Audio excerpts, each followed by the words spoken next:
Welcome to Step by Step Making a Baby Dirndl Part 1, where we will be cutting out the fabric for the whole dress and apron, piecing together the bodice, and finishing off the neckline with double fold bias tape. The pattern for the 6-month baby dirndl is really simple. There's the side front, which you'll cut 2 pieces for, and when you're done, the 2 pieces should mirror each other. The back piece, you put it on a fold so that when you open it, it looks like this. The skirt piece is 20.5 inches wide, 11.5 inches long, and you also place this on a fold. I arranged the 2 bodice pieces so that the side seam from the front is lined up with the selvage edge of the fabric. This is the straight of grain, which means you don't put it sideways, you put it straight so that it's perfectly lined up with the selvage edge.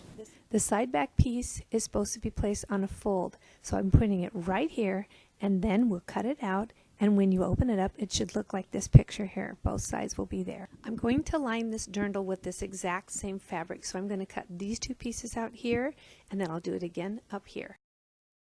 This will cut out 2 layers of fabric. I'm going to fold this right along the middle here, and when I do that, it'll cut out the bodice and the lining at the same time.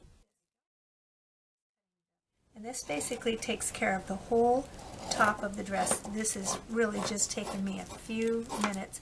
Okay, now we're moving along to the skirt. The pattern is just one big rectangle. I'm going to have this side close to the selvage edge and the other side right on the fold, and that will be one piece for the whole skirt.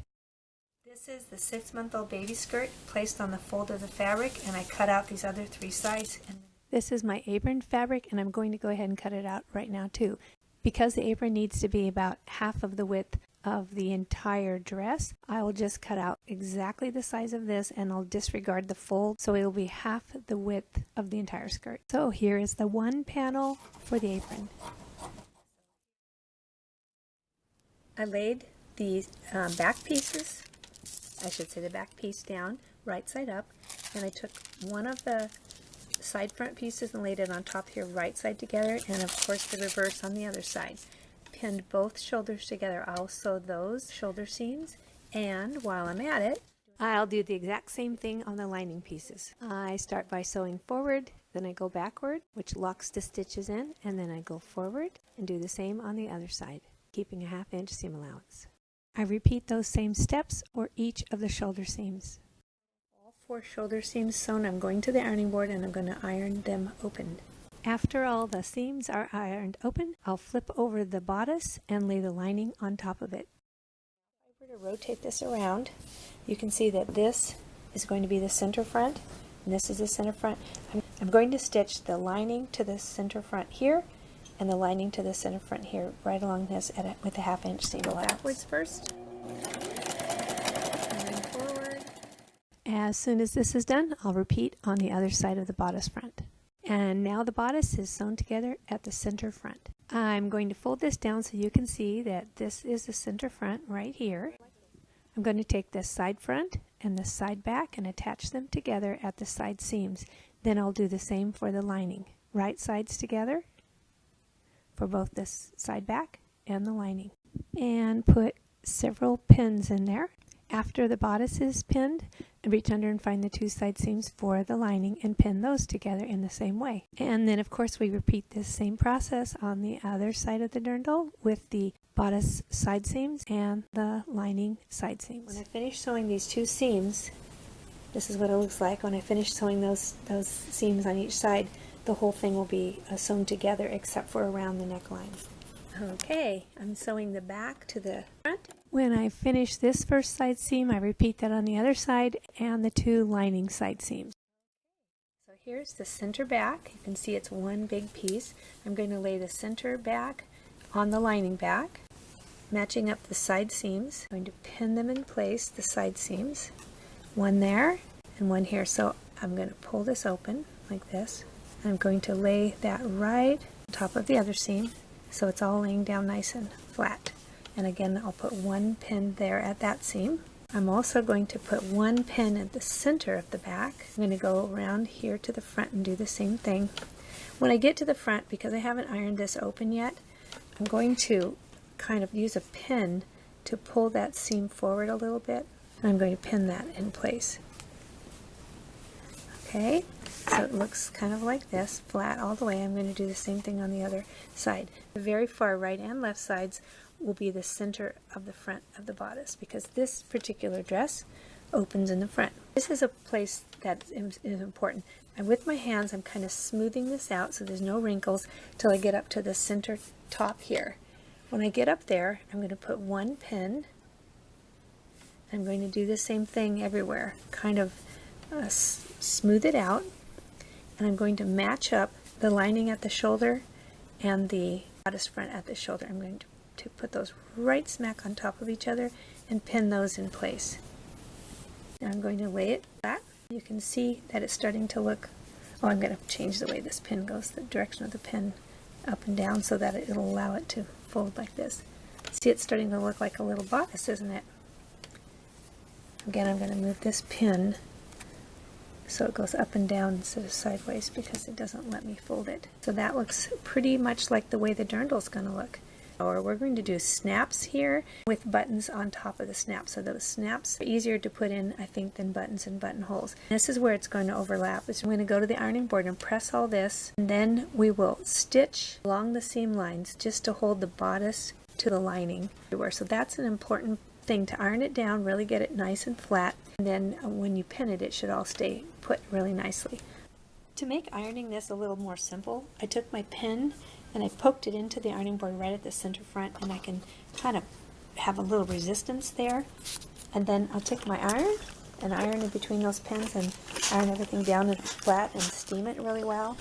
And I'll do that all the way, every seam, all the way to the other side. But it's really good to get this edge, which will be the front edge, to be nice and crisp. When you're pinning the front and the back together, if you notice that something like this happens where the front and the back slip apart, where one side is a 1/4 inch off, make sure that you take the time to really line up all that fabric and pin it, because the margin of error here is very tiny with when we put the double fold bias tape on the edge. You want it to be lined up the best you can. The double fold bias tape that I'm going to be using along the neckline is 1/4 inch wide. So I'm going to be stitching around 1/8 inch wide all along the curved neckline to hold the bodice together with the lining, making sure that the fabric doesn't shift at all. I want to keep it very much right on line, and then when we go to sew the double fold bias tape on, it'll be a lot easier when it's stitched on instead of working around pins. Now I'm doing the exact same thing I did along the neckline, along both edges of the little tiny armholes. Now it's cleanup time to come through and snip any crazy threads or sometimes a little bit of seam allowance that's sticking out. I don't want anything to be in the seam allowance other than just the seam, so I'm cleaning up any frays, loose threads, funny things. I'll turn it inside out and do the same on the inside just to make sure there's no funny threads. So here we have the bodice front sewn to the lining. Now I'm going to sew with some double fold bias tape, and my bias tape is going to be black, so I'm going to switch colors in my sewing machine to black. A package of double fold bias tape comes with 4 yards. I'm using black, and this is very thin. When you open it up, you'll see that it has one side that's a little thinner than the other and one that's wider as you open it. So the part that's a little bit more narrow is here on this side, and that's the side I'm going to use to sew first on the inside of the bodice. So as I'm opening it up, you can see that there's 3 folds and there's 4 sections of the actual double fold bias tape. I'm going to use this part right here, and I'm going to lift up the dirndl front and pin the double fold bias tape right along the neckline on the first fold line. And I'll make sure that the double fold bias tape sticks out into the center by about 1/2 inch. Now I'm going to carefully go all along the neckline, pinning it in that first fold line. If I just take my time and do it very carefully and evenly, then I'll get a better outcome. It's important that the bias tape lays down flat and you hold the actual dress flat and lay that down flat. The bias tape is made in such a way that it will turn around the corners nicely, but you have to pin it down really well. Right here at the end of the neckline, it's a pretty sharp corner, so I'm doing 2 things. I'm using my right thumb and finger to hold the dress really nice and flat, and I'm putting the pins really close together, and that helps keep it from getting out of shape. Just get your pins right there on that last crease. When I get done here, I'm going to let it again trail off maybe a ½ inch. I'm going to cut it now. ½ inch past, maybe even a little more, just first. My last pin goes in here. I still have red thread in my sewing machine, and I'm going to use red for this very first stitching because the thread might show on the back a little bit when it's red, and then I'll switch it to black. The most important thing is to look really carefully as your needle goes in to make sure it goes in as much right on that fold line. You don't want to go off to the right and left. It's like driving a car, staying in your lane. And that means don't try to speed and go fast. Just put the needle in very deliberately. And sometimes when it gets really a sharp corner, I will actually use the hand crank to very carefully put the needle in exactly where I want it to go. Okay, I'm going to start sewing the fullfil bias tape onto the lining side of the dirndl bodice front. Because I'm using red thread at this point, I will be able to see exactly where I'm stitching, so maybe that ends up being a good thing. Now that I have this hanging 1/2 inch around the corner, I'm going to wrap it kind of snugly around to the back side. So this is what it looks like on the back side, making sure that there is no gap as it goes around the corner. So I'm going to wrap it very snugly around, and then I'll pin that in place, but I'm going to put the pins sideways right now. I'll show you why in a second. When I turn it over, it's kind of extra long, so I'm going to cut that extra off that I have. Alright, here we go. And when I stitch this, I'm going to be really careful to go on that line, and I'll sew forward a little bit, backwards and forward, and that will really hold it on, just like I do all the other seams. Now, the very important thing is to get your needle right in where that fold line is. So it takes some effort. Sometimes you have to move it around a little bit, and I'm just hand lowering my needle right into that little spot. And this is where you just have to be kind of an artist and take your time. And I put the foot down. I'm going to go backwards first. Few stitches. Oops, the pin being there is keeping it from going backwards. I'm going to pull the pin out. I'm going to go backwards a few stitches. Very slowly. Now I'm going to go forward and trace where I just sewed. Now I'm going so slowly. I'm going to take out one pin at a time. And again, make sure everything lays down flat.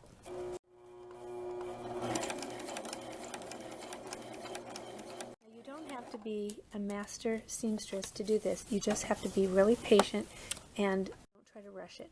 I'm pulling out each pin, and with my fingers just holding it in place, and again stitching really closely, really carefully.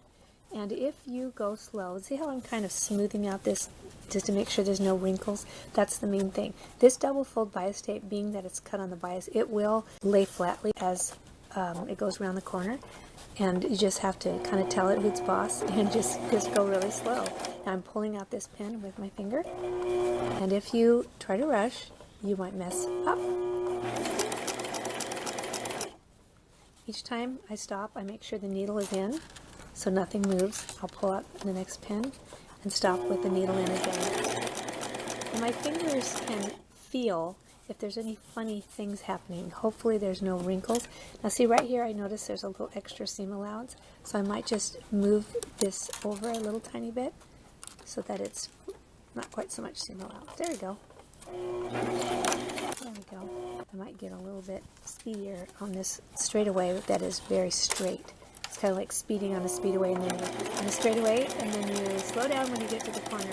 So as I'm heading towards this corner, which is the center of the back, it will be a little bit more of a sharp corner, so I'm going to slow down again. And then again, just make sure my needle keeps going up and down right where I want it. And I'll pull the pin out. There we go. And I'm going to be moving this fabric around in the bodice just to keep everything laying down nicely. It's looking really good. Oops, it looks like my pins came undone. I'll just make sure as I get closer that I manage it really well. I apologize for leaving you in the middle of a section, but I'm trying to keep each video around 15 minutes or less. Please join me for part 2, where I'll finish the neckline of a 6-month baby dirndl. Please like this video, and if you haven't already, please subscribe to my channel, leave questions or comments below.